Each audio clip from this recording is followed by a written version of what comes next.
Assalamualaikum warahmatullahi wabarakatuh. Perkenalkan, nama saya Rohmawati SE. Saya adalah mahasiswi PPG dalam jabatan kategori 1 gelombang ketiga tahun 2023 program studi ekonomi di LPTK Universitas Negeri Malang dengan NIM 233 141 714 969. Saya akan melakukan video uji kinerja di SMA Mandala Trikora Jayapura dengan materi alat pembayaran non-tunai dengan model pembelajaran problem based learning. Berikut video pembelajaran saya.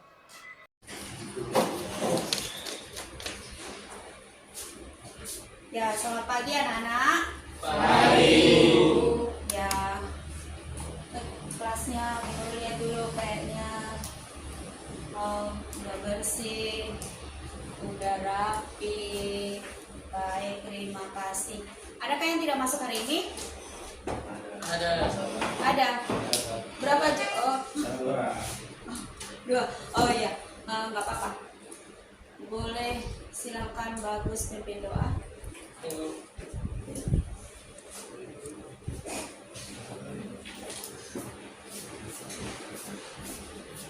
Ya teman-teman, sebelum mulai kegiatan kita pada pagi hari ini, mari kita berdoa menurut agama dan pikiran kita masing-masing. Berdoa dimulai.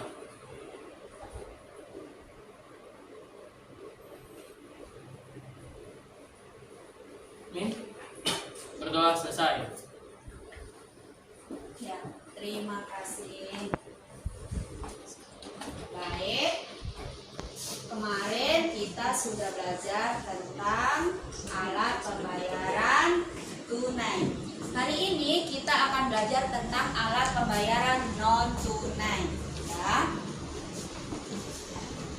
Kalau kalian menerima dana PIP, itu kalian menerimanya secara tunai atau melalui ATM? Melalui ATM. Ya. Kemudian di sini siapa yang belum punya ATM? Oh ya. Berarti kalau menerima dana PIP orang tuanya yang ngambil ya? Ya. Ya, kalau kita menerima dana PIP itu melalui ATM ya, melalui non tunai. Nah, hari ini kita akan belajar tentang alat pembayaran non tunai ya. Tujuannya adalah apa? Kalian punya 4 tujuan yang akan kita capai dalam mempelajari alat pembayaran non tunai ini. Tujuan yang pertama yaitu setelah kalian mempelajari alat pembayaran non tunai, kalian mampu memahami alat pembayaran non tunai melalui transaksi yang ada di ATM ataupun m-banking ya. Itu adalah tujuan pembelajaran yang pertama. Kemudian tujuan pembelajaran yang kedua, kalian bisa menjelaskan pengertian dari alat pembayaran non tunai. Kemudian tujuan yang ketiga, kalian dapat menganalisis apa kelebihan dan kekurangan dari alat pembayaran non tunai. Dan tujuan yang terakhir, yang keempat, yaitu kalian dapat menganalisis apa peran dari Bank Indonesia atau apa yang akan Bank Indonesia lakukan ketika melihat banyaknya maraknya uang palsu yang beredar di masyarakat. Jadi 4 tujuan itu yang akan kalian capai setelah kalian mempelajari tentang alat pembayaran non tunai. Sepertinya belum semangat, kita semangat menyemangatkan otak dan pikiran kita dulu. Ya, boleh yang perempuan berdiri sebelah sini dengan yang laki-laki berdiri sebelah sini. Biar semangat sedikit. Yang perempuan berdiri sebelah sini, yang laki-laki di sebelah sini. Ya, kita mau merefreshkan otak dulu, menyegarkan otak dulu sebelum kita memulai pelajaran. Biar semangat. Kita mau lihat lebih fokus mana antara yang laki-laki atau yang perempuan. Ya, semuanya menghadap ke depan. Bu Guru akan lihat yang konsentrasi laki-laki. Ya, perhatikan permainannya. Kalau Bu Guru bilang kanan, kalian lompat ke kanan. Kemudian kalau Bu Guru bilang kiri, kalian lompat ke kiri. Barengan ya. Kalau Bu Guru bilang mundur, kalian berarti mundur. Begitu juga kalau Bu Guru bilang maju, berarti kalian maju. Ya.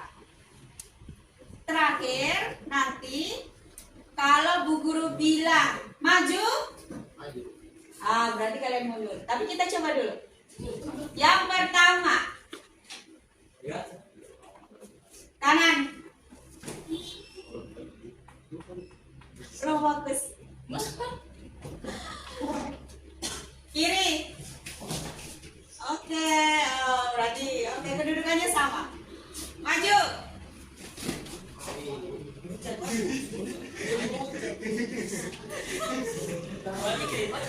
Ya, masih sama, mundur. Oke, nah sekarang Bu Guru akan balik. Kalau Bu Guru bilang maju, berarti kalian harus bergerak mundur. Kalau Bu Guru bilang kiri, berarti kalian bergerak ke kanan. Oke, kita mulai. Kanan. Ada yang kayak ini. Oke. Maju. Kiri.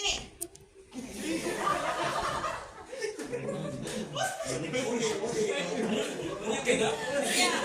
Sekali lagi. Ini belum makan. Oh, belum sarapan tadi. Sekali lagi. Oke ya, sekali lagi. Ya, karena tadi perempuan bergeraknya, ini berarti perempuan yang menang karena yang sana kan. Tapi kita mulai sekali lagi. Maju. Oke. Kiri.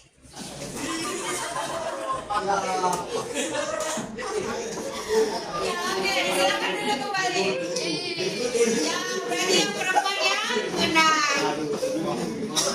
Adalah materi pembayaran non tunai ini, kalian supaya bisa dalam kehidupan sehari-hari itu kan kita sekarang sudah mengalami yang namanya mengalami kemajuan. Jadi yang dulunya kita memakai uang alat pembayaran tunai dengan memakai uang kertas ataupun koin. Nah, sekarang karena di era digital kita sudah mulai menerapkan yang namanya pembayaran non tunai.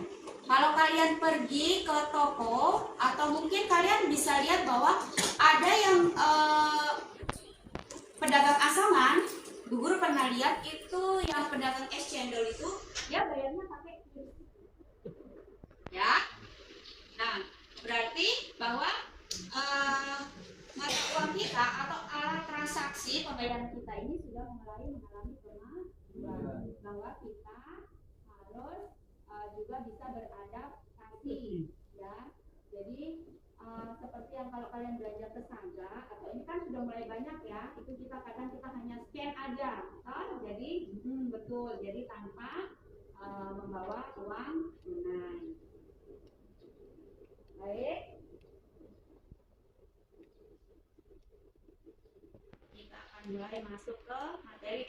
Bu Guru akan menyajikan video tampilan. Nah, nanti kalian akan memperhatikan di video tersebut. Nanti kalian akan analisis tentang masalah-masalah yang terjadi di video tersebut. Video tersebut menceritakan atau bermasalah tentang bahwa Indonesia ini belum siap tentang pembayaran non tunai. Dari video tersebut nanti kalian akan mengerjakan soal-soal atau LKPD yang akan Bu Guru berikan. Assalamualaikum warahmatullahi wabarakatuh. Balik lagi dengan saya Inah Helena Apriani di channel yang akan selalu memberikan Anda update informasi ekonomi terkini di mana lagi kalau bukan di PNS Project Review. Buat Anda yang baru melihat video dari channel ini, jangan lupa untuk menekan tombol subscribe serta tombol loncengnya ya. Tonton video ini sampai habis supaya Anda mendapatkan informasi yang menyeluruh. Tanpa berlama-lama, langsung saja ke video.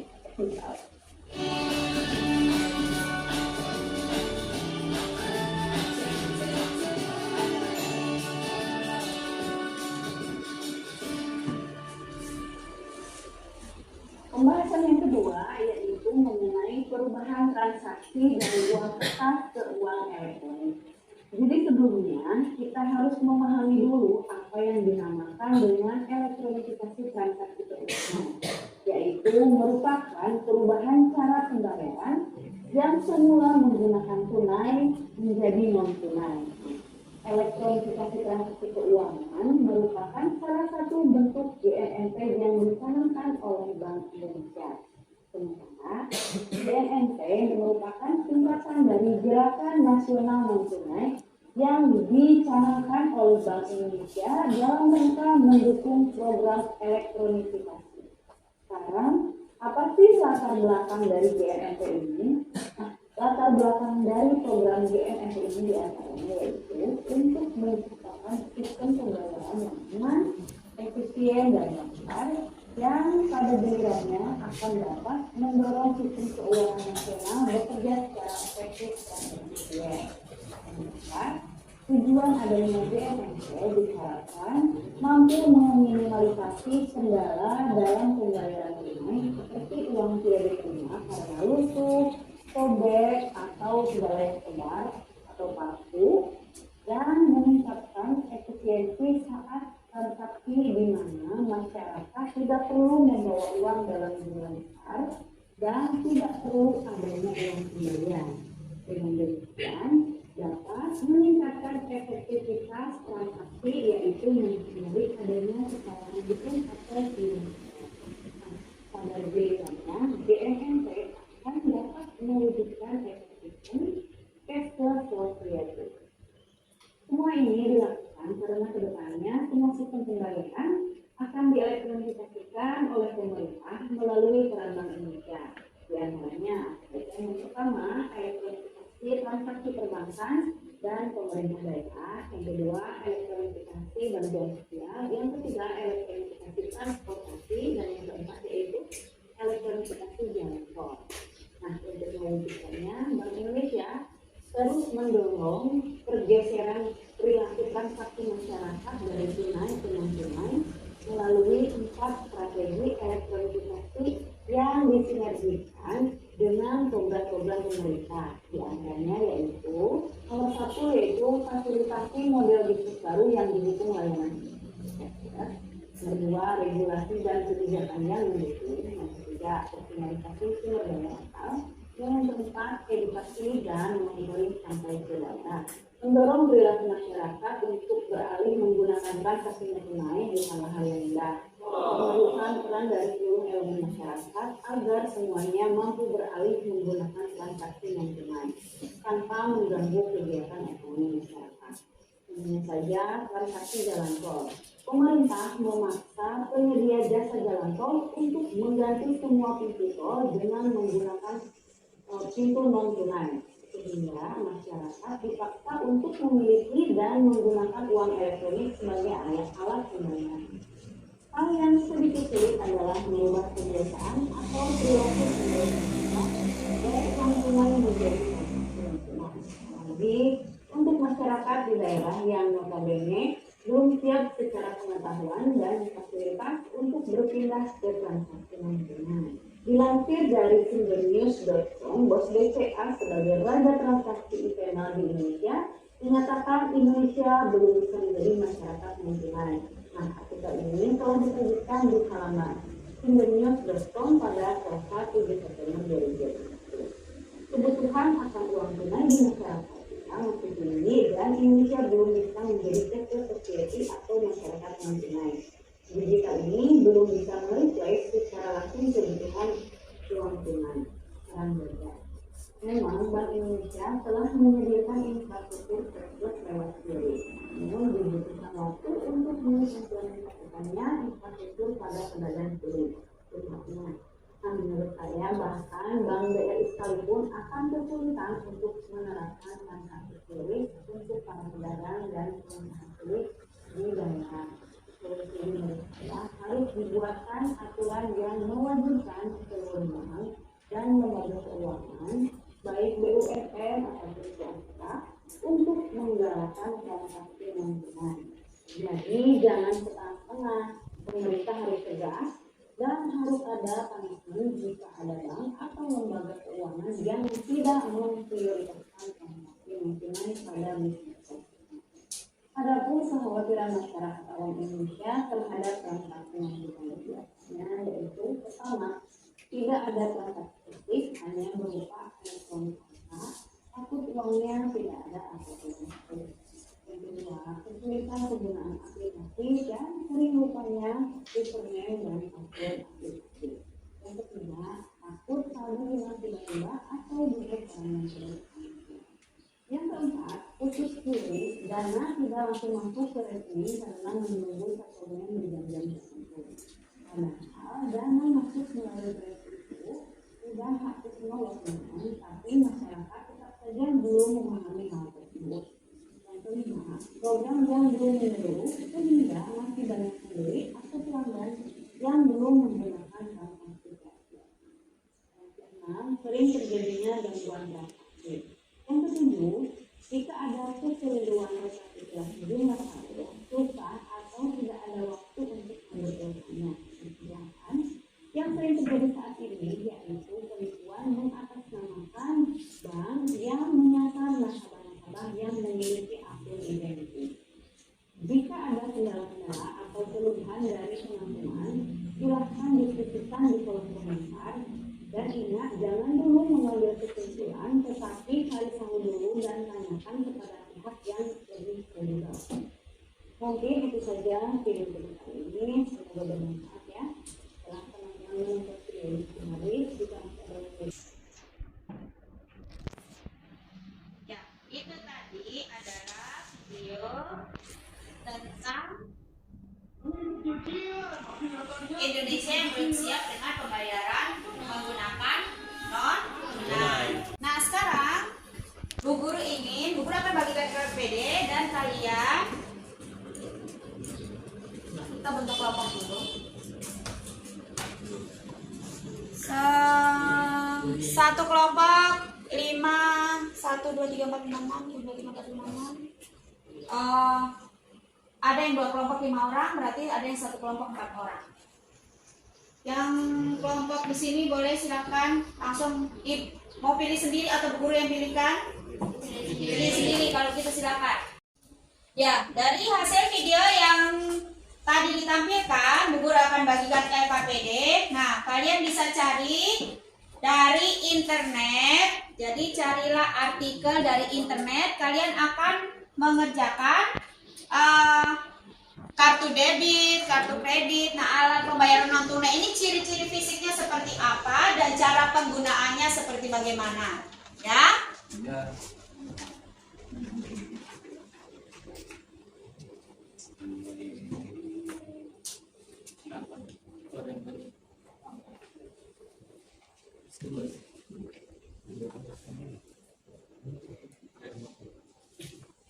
Nah, dalam LKPD itu ada tugas bukan cuma 1. Nah, dari hasil video tadi, jadi kalian bisa cari ciri-ciri fisik dari kartu debit, kartu kredit, cek atau girobil. Nah, kemudian kalian mengerjakan di situ ada aktivitas 2 ya. Penggunaan alat pembayaran non tunai. Kemudian ada gambar orang yang lagi mencuri dari ATM. Nah, kalian perhatikan bagaimana itu bisa terjadi. Kalian diskusikan, kemudian nanti terakhir kalian akan mempresentasikannya berkelompok. Ya, silakan mulai dikerjakan.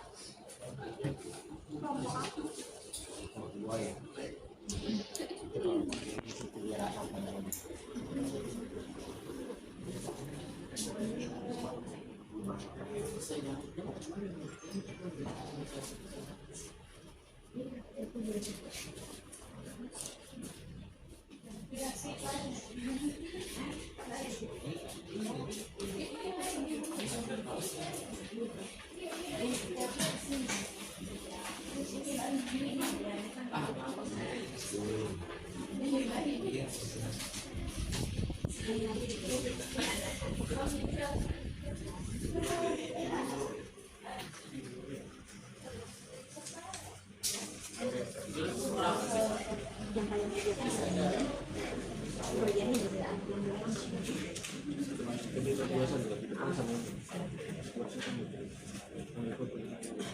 dan itu dia. Kami maju kan. Gue juga. Ini apa? Masnya yang terus.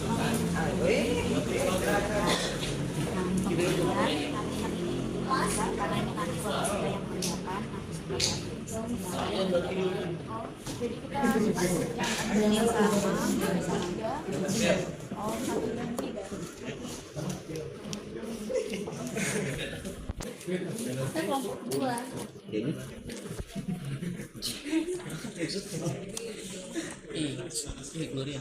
Jangan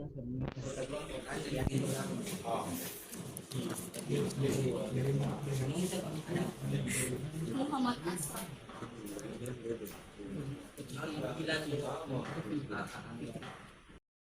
Baik, sudah selesai? Ya, saatnya kita presentasi. Kelompok 1, 2, 3. Mana yang mau maju duluan? Assalamualaikum warahmatullahi wabarakatuh. Tak kenal maka tak sayang, tapi kalau udah sayang jangan sampai terlalu sayang. Jadi perkenalkan saya Fikri Bagus Sugiantara dan anggota saya Gloria. Ferni. Baik, di sini kami akan menjawab tugas dari aktivitas pertama dan aktivitas ketiga. Aktivitas pertama tugasnya tentang mengidentifikasi ciri-ciri fisik dan cara penggunaan dalam sistem pembayaran.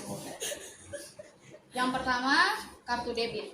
Ciri-ciri fisik yaitu pertama terdapat nama dan logo bank, kedua nama pemegang kartu, ketiga nomor kartu, keempat tanggal kadaluarsa, dan 5 chip atau strip magnetik. Dan cara penggunaan dalam sistem pembayaran kartu debit yakni pertama pilih metode pembayaran, kedua masukkan kartu debit, ketiga masukkan PIN, yang berikutnya verifikasi jumlah pembayaran, kemudian tunggu proses verifikasi, dan terakhir ambil kartu dan struk pembayaran. Dan untuk yang kedua, kartu kredit. Untuk ciri fisiknya sama dengan kartu kredit, namun terdapat tanda tangan pemegang kartu di bagian belakang, serta terdapat logo dan fitur tambahan seperti logo Visa, Mastercard, atau fitur pembayaran kontak, nirkabel atau MyFaith atau PayPass. Kemudian untuk cara penggunaan dalam sistem pembayaran pada kartu debit yaitu pilih metode pembayaran, masukkan kartu debit, masukkan PIN, kemudian verifikasi pembayaran, tunggu proses verifikasi, cek tagihan bulanan, dan bayar tagihan. Kemudian yang ketiga tentang pembayaran non tunai menggunakan cek, yakni ciri-ciri fisiknya berbentuk kertas namun lebih tebal, dan terdapat tanda air atau tanda keamanan lain untuk mencegah pemalsuan, yang berukuran 8,5 inci atau 3,5 inci atau sekitar yang terdapat juga sekitar 2,6 cm kali 8,9 cm. Kemudian terdapat nama dan alamat, nomor rekening, tanggal dikeluarkan, jumlah tanda tangan, kemudian tanda tangan, dan yang terakhir garis pemisah. Kemudian untuk cara penggunaan dalam sistem pembayaran cek yakni terima cek dan verifikasi cek, yang terdapat memverifikasi cek yang terdiri dari nama pemilik rekening, nama rekening, tanggal, jumlah, dan tanda tangan. Kemudian cek deposit, cek pencairan dana, dan pengecekan status. Kemudian yang terakhir giro biliar. Ciri-ciri fisiknya yakni berbentuk kertas dengan ukuran standar seperti kertas surat, namun ada juga giro bilet elektronik yang tidak terbentuk fisik dan hanya ada dalam bentuk digital. Kemudian ciri fisik berikutnya terdapat informasi pemilik, nominal, tanggal diterbitkan, tanda tangan, stempel bank, dan nomor seri. Dan untuk cara penggunaan dalam sistem pembayaran giro bilet yakni menerima giro bilet, deposit giro bilet, pencairan, transfer, pengecekan, dan terakhir pengecekan saldo. Kemudian untuk aktivitas ketiga akan dijawab oleh teman saya Asraf. Baik, saya akan membaca soal terlebih dahulu, yaitu dari gambar di atas. Diskusikanlah bagaimana kasus pembobolan ini bisa terjadi. Apa yang sebaiknya diperhatikan sebelum nasabah bank memiliki kartu debit ATM. Pembobolan mesin ATM bisa terjadi karena berbagai faktor. Metode yang digunakan oleh para pelaku kejahatan antara lain seperti pertama, skimming, yakni para pelaku memasang perangkat skimming pada bagian depan mesin ATM yang dapat mencuri informasi kartu atau PIN pengguna. Perangkat ini biasanya terlihat seperti bagian asli dari mesin ATM atau sulit untuk dideteksi. 2. Pencurian kartu. Mencuri kartu saat pengguna sidang memasukkan atau mengeluarkan kartu dari mesin ATM. 3. Pemotong mesin ATM. 4. Kolusi, yakni antara pegawai bank atau pihak yang bertanggung jawab atas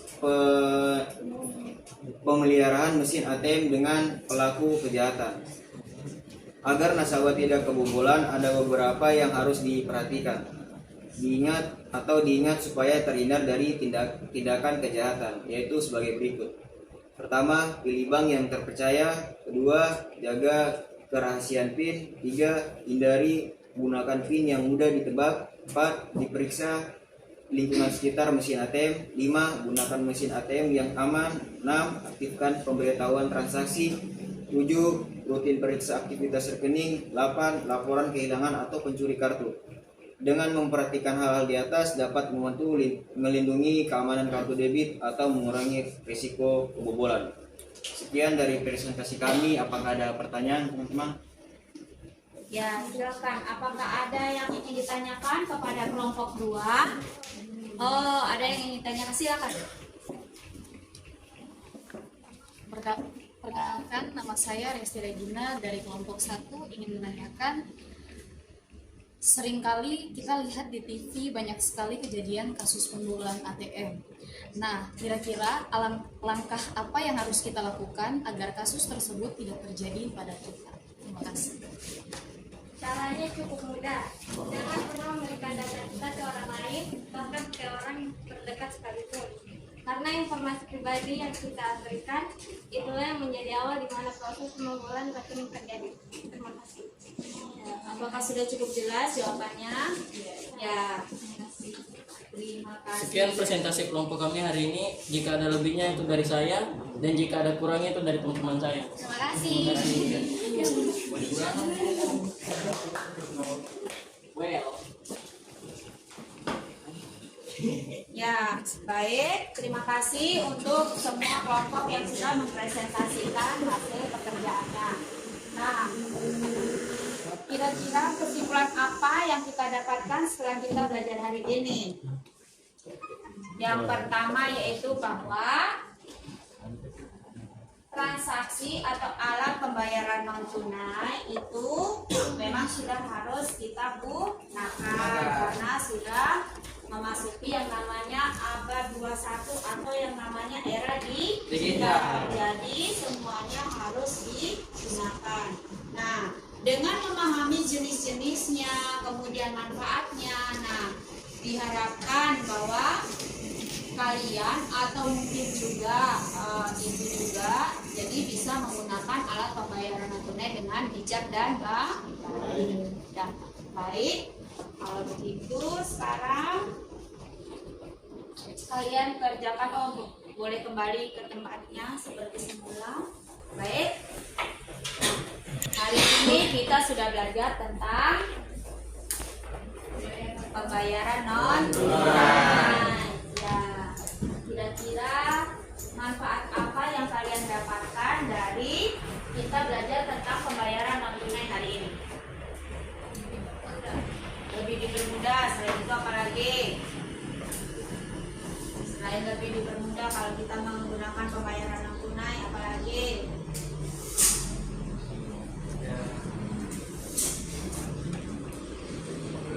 Apa lagi?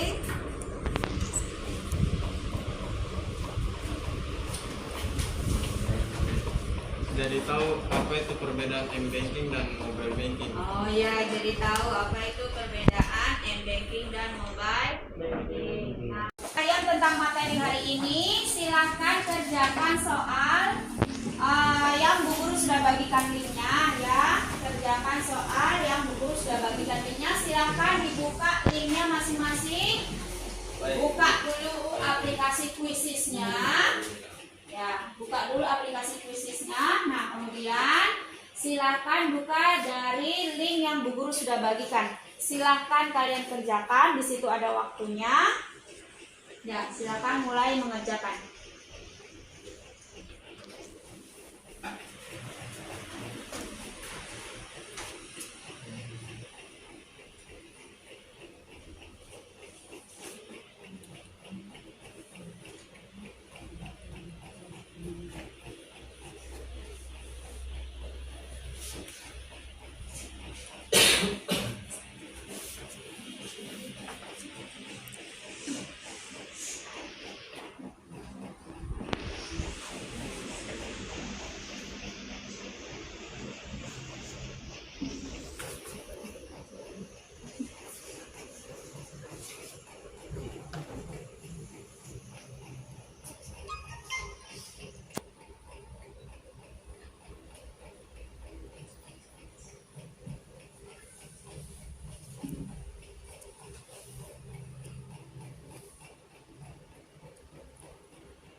Sudah Bu Guru terima?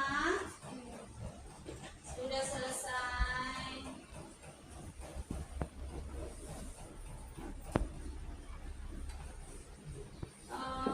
Hasilnya ada 1-2 yang mengecewakan, tapi tidak apa-apa. Nanti kita bisa mengadakan remedial lagi untuk yang di luarannya ya. Ya, baik, sudah selesai semua. HP-nya disimpan lagi karena kita sudah selesai mengerjakan soalnya. Ya, menurut kalian apakah pembelajaran hari ini menyenangkan?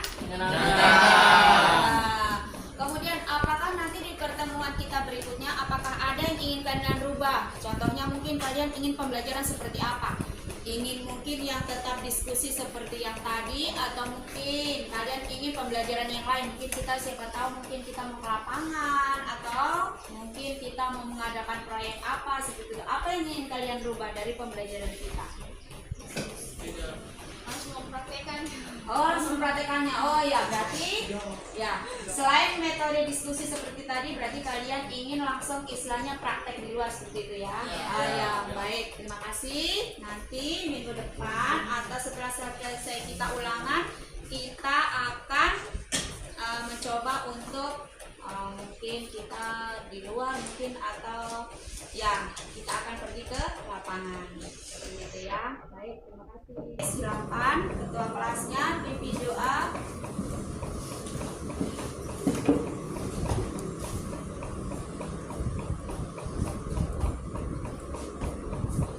Ya, teman-teman, sebelum mengakhiri kegiatan kita pada siang hari ini, mari kita berdoa menurut agama dan keyakinan kita masing-masing. Berdoa dimulai.